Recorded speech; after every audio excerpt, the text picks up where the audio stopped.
আজকের এই জলসা কমিটির ভাইয়েরা তিনাদের সাধ্যানুযায়ী কত সুন্দর ব্যবস্থা করেছেন। হালকা শীত আছে, উপরে ছাউনির ব্যবস্থা। আপনারা এই ছাউনির তলায় বসে আছেন, কিন্তু একটু চোখ দুটো বন্ধ করে ফিলিস্তিন বা গাজার মানুষদের কথাটা ভাবেন। খোলা আকাশের তলায় সেখানে তিনারা রাত্রি যাপন করছেন। আমার আগে এই ছোট্ট আমাদের স্নেহের বাচ্চাটা গজল গাইছিল মা মা করে। তো গাজার ফিলিস্তিনের সেই চিত্রগুলো আমরা দেখেছি। ছোট ছোট বাচ্চাগুলো মা বাবা করে চিৎকার করেছে, তাদের সামনে তাদের মা বাপের লাশটা পড়ে আছে। আবার অনেক মা বাপকে দেখেছি, সে তার নিজের ছোট ছোট শিশু বাচ্চাগুলোকে কোলে নিয়ে আছে, বাচ্চাটা কিন্তু আর বেঁচে নেই। তাহলে বিশেষ করে মুসলিম সমাজ আজকে যদি আমরা এত উদাসীন হই, তাহলে আমাকে আপনাকে ভাবতে হবে যে গাজাবাসী তথা মসজিদে আকসার পক্ষে আমরা নই। সেজন্য এদিক ওদিকে না থেকে আপনারা মজমাতে আসুন। গুটি কত কথা কোরআন এবং হাদিস থেকে আপনাদের সামনে আলোচনা করব। এই একটু আগে আমার এই সব ভাইরা ক্যামেরা ঠিক করছিল, আপনারা রাগ করছেন তো? শত শত এই মিডিয়াওয়ালারা তারা আমাকে বলছে সন্ত্রাসী। আপনাকে শুধু মুসলমান হওয়ার কারণে প্রচার করা হচ্ছেন আপনি হচ্ছেন দেশদ্রোহী, প্রচার করা হচ্ছে আপনি মানবতা বিরোধী, এই ক্যামেরার মাধ্যমেই। তো এটা তো আল্লাহর একটা দয়া, ফজল এবং করম যে আমাদের এই ছোট্ট ছোট্ট ভাইরা ইউটিউবাররা তারা বিভিন্ন জায়গা থেকে ছুটে এসে এই কথাগুলো মানুষের কাছে পৌঁছায়। সেজন্য আসুন গুটিগত কথা আপনাদের সামনে রাখবো। লম্বা চওড়া বায়ান বক্তব্য করাটা উদ্দেশ্যও নয়। আমার মরণ আসিবে কখন কেউ তো জানে না, আমার মরণ আসিবে কখন কেউ তো জানে না। ও আমি মরে গেলে আমায় তোমরা ভুলে যেও না, আমার মরণ আসিবে কখন কেউ তো জানে না। আহা এই দুনিয়া চিরদিনই থাকার জায়গা না, অন্ধকার কবর যে আমার আসল ঠিকানা। ও আমায় রেখে সবাই চলে আসবে, সঙ্গী হবে না, আমার মরণ আসিবে কখন কেউ তো জানে না, আমার মরণ আসিবে কখন কেউ তো জানে না। আহা কবর মাঝে বাবা মাকে দেখা যাবে না, দেখব যাকে তিনি হলেন শাহে মদিনা।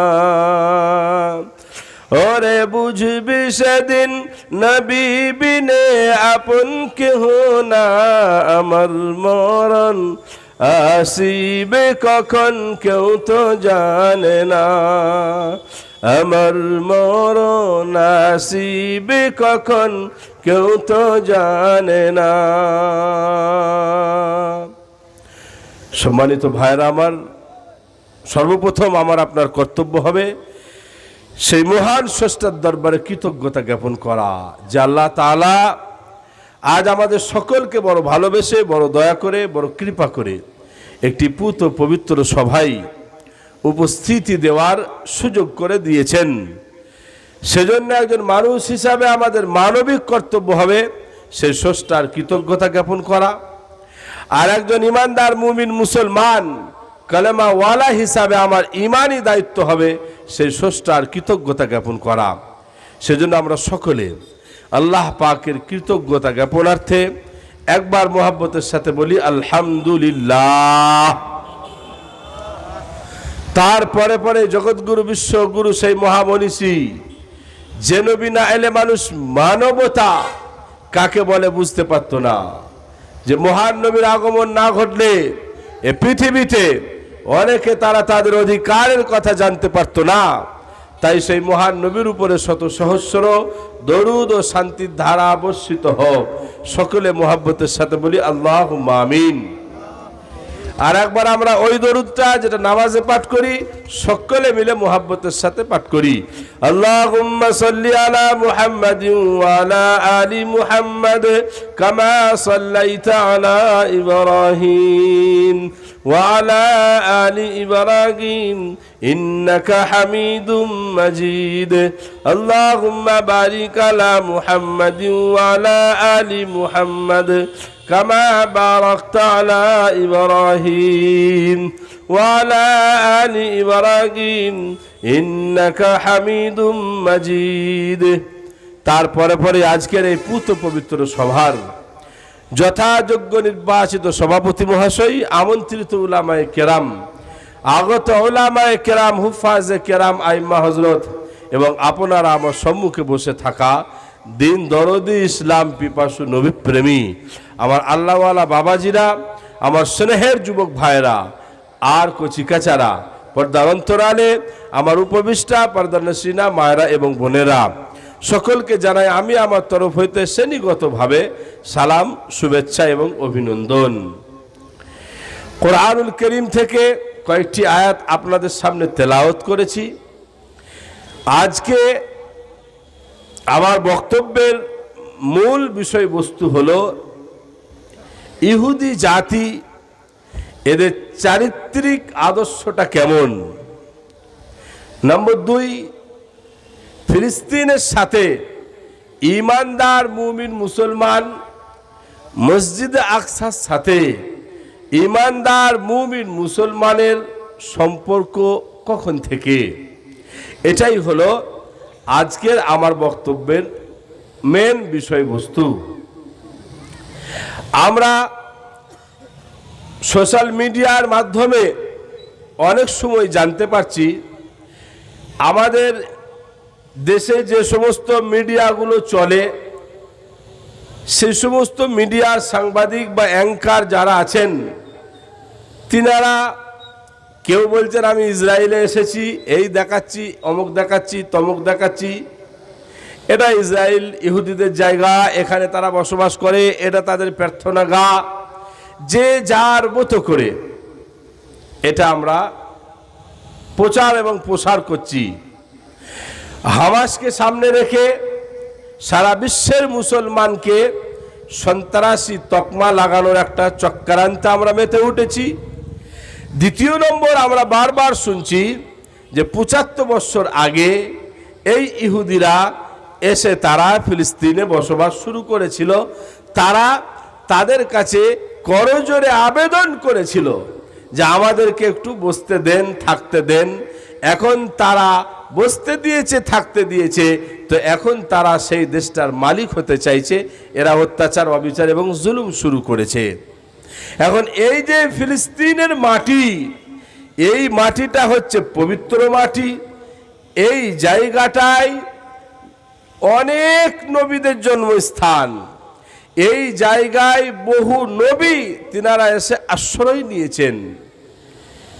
সেই নবীদের মধ্যে একজন নবী হলো হযরতে মূসা আলাইহিস সালাতু ওয়াস সালাম।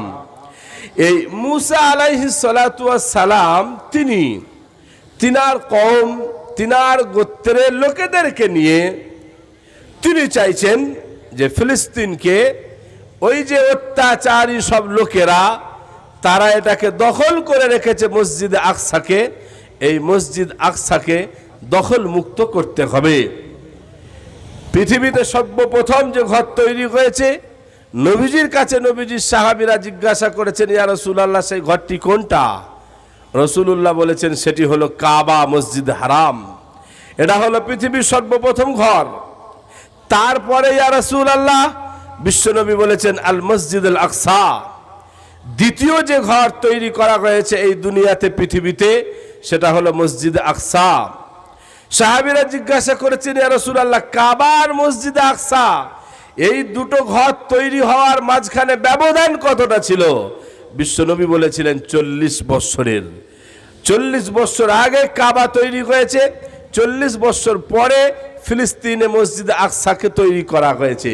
এখন সেই তৈরিটা হতে পারে ফেরেশতারাও করেছেন, হতে পারে আদম আলাইহিস সালাতু ওয়াস সালামকে দিয়ে আল্লাহ করিয়েছেন, কিন্তু পৃথিবীর সর্বপ্রথম যে দুটি ঘর, সেটি একটি হলো কাবা, একটি হলো মসজিদ আকসা। তো এখন সেই জায়গায় কিছু অত্যাচারী জালিম তারা সেই মসজিদ আকসাকে ঘিরে গ্রেপ্তার করে বসে আছে। মুসা নবী চেষ্টা করছেন তার অনুগামীদেরকে নিয়ে গিয়ে সেই জেরুজালেমকে তিনি দখল মুক্ত করবেন।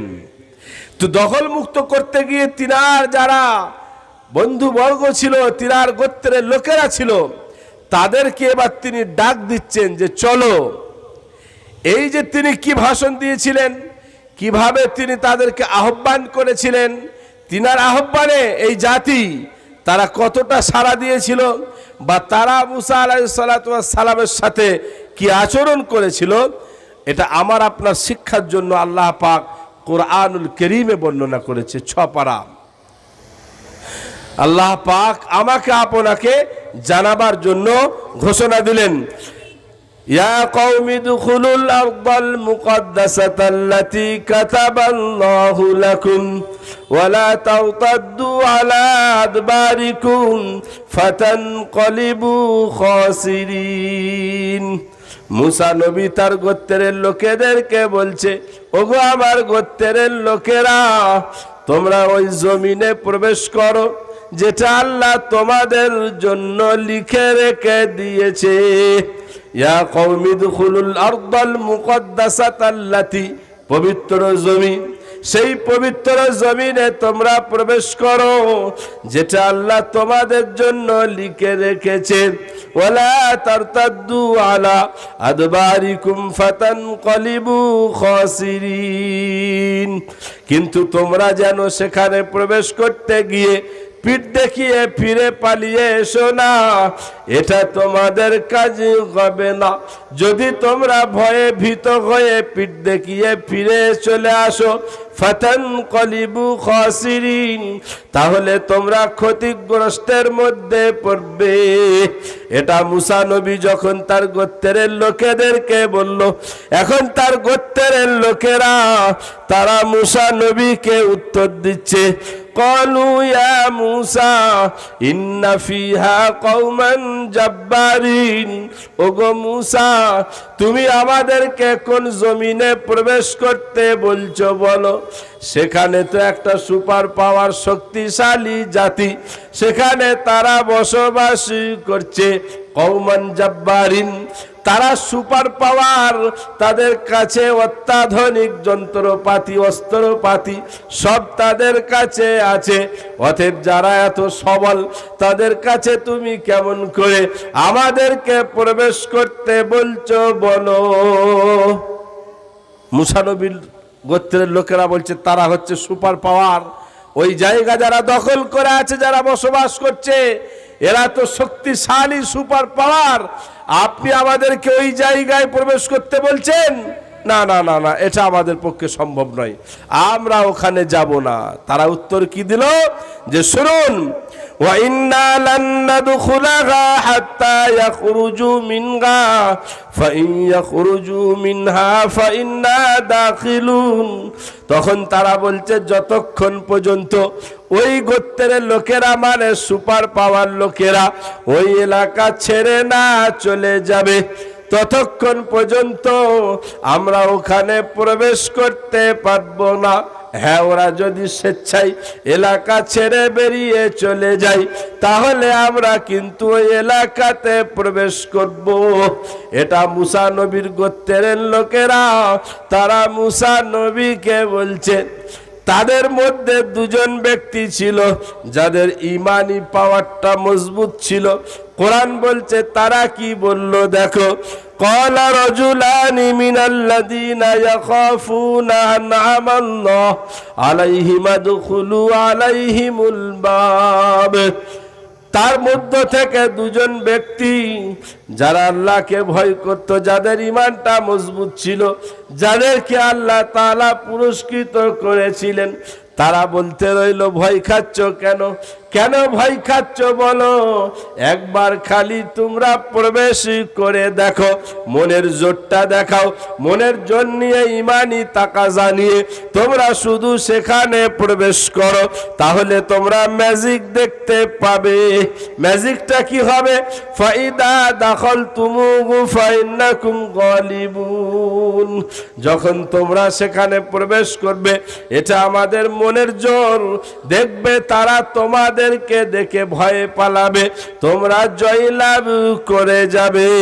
ওয়া আলাল্লাহি ফাতাওয়াক্কালু ইন কুনতুম মুমিনিন। নিজেদেরকে মুমিন বলে দাবি করছো, তাহলে আল্লাহর উপরে ভরসা কেন করো না? তোমাদের যদি আল্লাহর উপরে সঠিক ভরসা থাকে, তাহলে পরে তোমরা এরকম কথা বলতে পারো না। মুসা নবী যখন এ কথা বললো, তার গোত্রের লোকেরা বলল না, আমরা ওখানে প্রবেশ করব না। এই যে মুকদ্দাসাতাল্লাতী কাতাবাল্লাহু লাকুম, ওই পবিত্র ভূমিতে তোমরা প্রবেশ করো, যে জমিনটা আল্লাহ তোমাদের জন্য লিখে রেখেছে। সেই জমিনটা কোন জমিন? ইতিহাস পড়েন, মুফাসসিরিনে কেরামদের তাফসীরগুলো আপনি দেখেন, সেই জমিন হচ্ছে জেরুজালেমের জমিন, সেই জমিন হচ্ছে মসজিদে আকসার জমিন।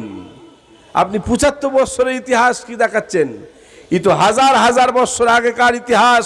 আল্লাহ পাক বলছে ওটা তোমাদের জন্যই লিখে রাখা হয়েছে, ওই জমিন তোমাদের জন্য, যারা তোমরা ঈমানদার, যারা তোমরা মুমিন, যারা তোমরা কলেমা মানো, নবী মানো, আল্লাহকে বিশ্বাস করো, এই জমিন হচ্ছে তোমাদের জমিন। এখন এই দুজন ব্যক্তি বলল, কিন্তু বাকিরা মেনে নিতে পারলো না।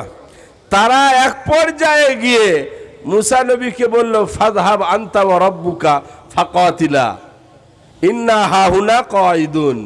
মুসা, তুমি আর তোমার রব যাও, যে ঢোকো, যে তোমরা গিয়ে তাদের সাথে মারামারি করো, আর আমরা এইখানে বসে থাকলাম, আমরা মরতে যাব না। কেন যাব না? কওমান জাব্বারিন, সুপার পাওয়ার, তারা অত্যাধুনিক যন্ত্র, অত্যাধুনিক সমস্ত অস্ত্র তাদের হাতে আছে, তারা সেখানে বসবাস করে। এই যে তারা বলল আমরা যাব না, আমরা বসে যাচ্ছি, মুসা নবী আল্লাহর কাছে দোয়া করলো, আল্লাহ এই কওমকে আমি এত বোঝানোর পরেও এরা মানতে চাইছে না, আমি এদেরকে নিয়ে চলতে পারছি না, আপনি আমার আর এদের মধ্যে একটা ফয়সালা করে দেন। আল্লাহ বলল দাঁড়াও, এরা মানবে না, আমি এদের ব্যবস্থা করছি। তাদের উপর আল্লাহ আযাব নাজিল করলো। কি আযাব দেওয়া হলো? তারা ওই সিনাই পাহাড় যে এলাকা, সেই জায়গায় 40টা বছর পাগলের মতো, একটা পাগল যেমন তার লক্ষ্যভ্রষ্ট হয়ে যায়, তার কোনো গন্তব্যস্থল থাকে না, যেখানে মন যায় সে পাগলের মতো ঘুরে বেড়ায়, এই জাতি তারাও 40টা বছর ধরে ওই জায়গাতে তারা ঘুরে বেড়াতে রইল।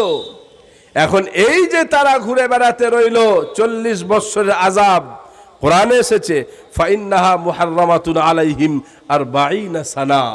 তাদের উপরে আল্লাহ পাক 40 বছরের একটা আযাব পাঠালো। এই আযাব এখন সেই আযাব চলছে, যেমন করোনা ভাইরাসের আযাব চলছিল, তো সেই আযাব চলাকালীন মুসা নবীর ইন্তেকাল হয়ে গেল।